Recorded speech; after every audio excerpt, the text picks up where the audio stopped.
Bom dia, alunos, tudo bem? E aí, como que foi a semana de vocês?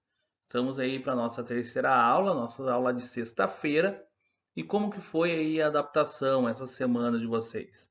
Como que vocês estão? Espero que estejam bem, espero que ainda continuem tomando os cuidados necessários para que o quanto antes possamos estar juntos novamente. Vamos aí para a nossa terceira aula de gramática. Então vamos lá. Essa aula é da aula de sexta-feira, dia 10, nossa terceira aula de gramática da semana. Então a gente vai ter aí funções da linguagem. Vamos falar aí de três funções da linguagem, lembrando que são seis, mas nessa aula ficamos com três e daí fica mais fácil, tá? Esse conteúdo está na página 24, 25 e 26 da apostila de vocês. Também tem ali alguns exercícios direcionados a vocês, exercícios da própria apostila, fiquem tranquilos. Tá? O importante é entender o importante nessa aula é entender essas três funções da linguagem e conseguir identificá-las com predominância em textos.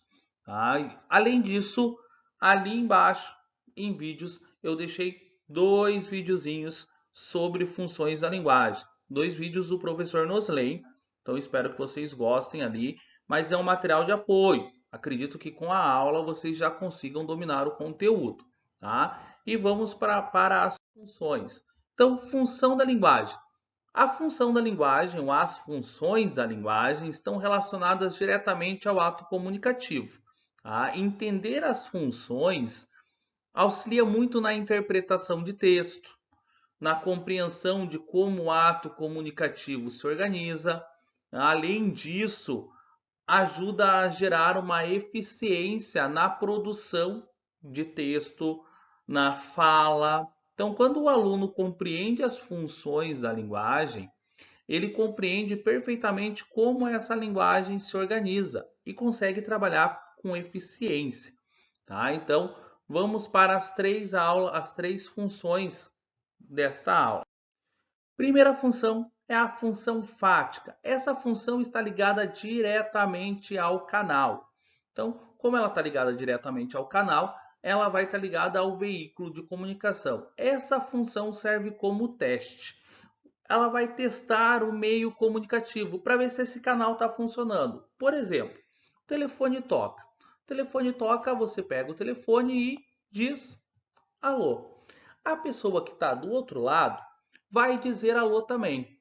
Por que que isso funciona? Por que que isso acontece? Acontece pelo seguinte: quando eu pego o telefone e digo alô, eu estou testando, eu estou tentando identificar se a pessoa que está do outro lado está me ouvindo.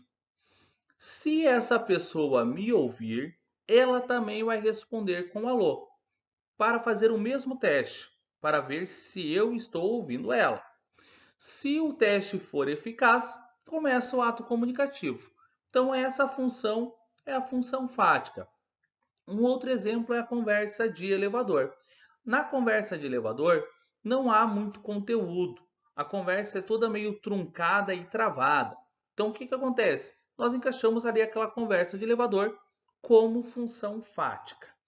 A segunda função é a função conativa ou apelativa.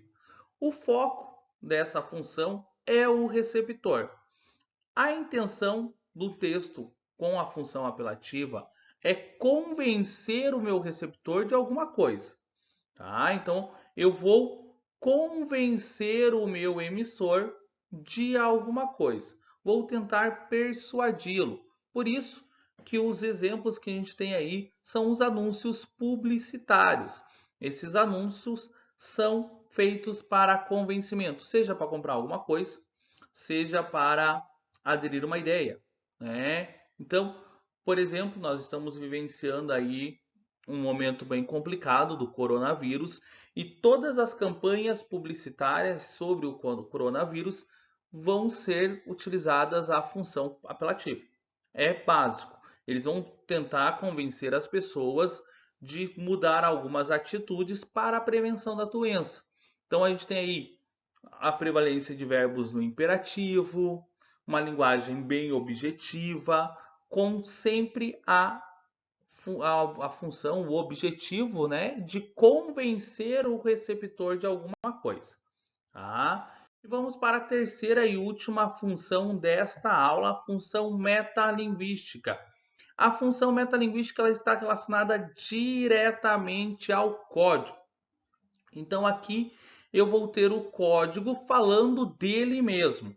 Eu vou usar um código para explicar ele mesmo. Tá? O melhor exemplo é o dicionário. No dicionário eu tenho as palavras, só que eu vou utilizar palavras para explicá-las. Então, são palavras sendo explicadas por palavras. Mas eu posso ter outros meios de função metalinguística. Eu posso ter um poema falando sobre poema, uma música falando sobre música, um filme falando sobre filme, um teatro falando sobre teatro e assim por diante. Um desenho, uma imagem falando sobre fazer desenho e imagem. Tá? Então, é sempre o código falando sobre ele mesmo. E daí nós vamos chamar de função metalinguística. Tá? Espero que vocês tenham entendido bem essas três funções. E na nossa próxima aula eu falarei das últimas três funções.